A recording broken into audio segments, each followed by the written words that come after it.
Sunday, October 3, 2010. I haven't taken any video in a while, but I have actually worked on the car a few times since the last video. I have taken pictures along the way though, so anyway, just to update you on where I am, I quickly reviewed the last video, and it looks like I had just applied the rust encapsulator.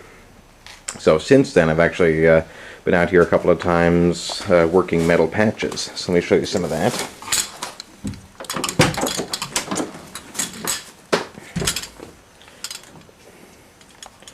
You can see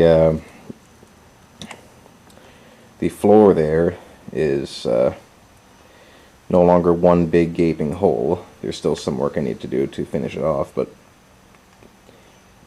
you can see overall it is, I'm going to throw some more light on that.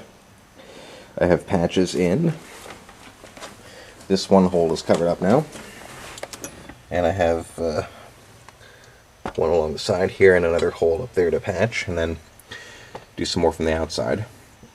This hole right here is, I'm going to be working on that a little more today. That's actually to pass the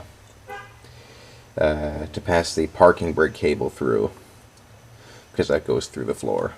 And I broke my hole saw last time trying to enlarge that, and then I used a regular, I think, 1/2-inch drill bit, which didn't get the hole quite big enough. And it's kind of a mess right now, but I just ran out to Harbor Freight this morning, which always takes a lot longer than it should. Got a whole bunch of goodies in there.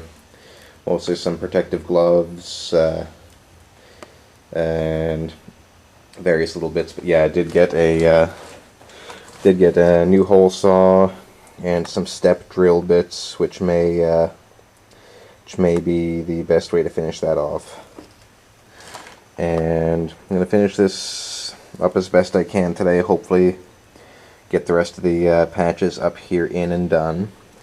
Let me just take a look at the other side there.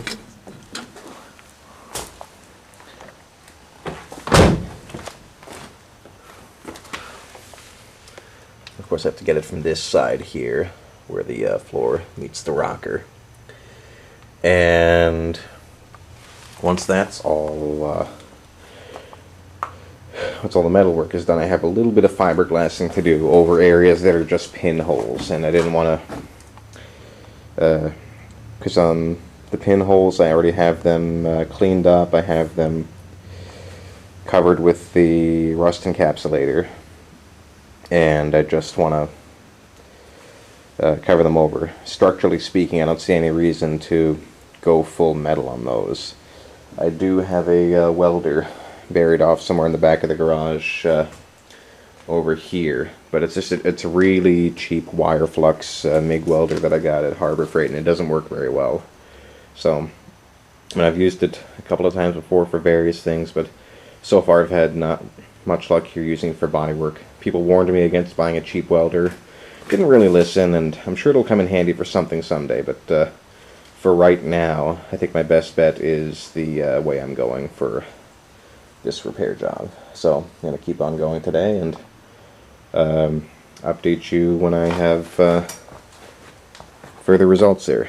As you can see, there's I don't have the light on right this second, but there's some pinholes in these. I'm going to attack with fiberglass. The big one there that just gets filled with a body plug, that hole was already there from the factory. And yeah, that's it for now.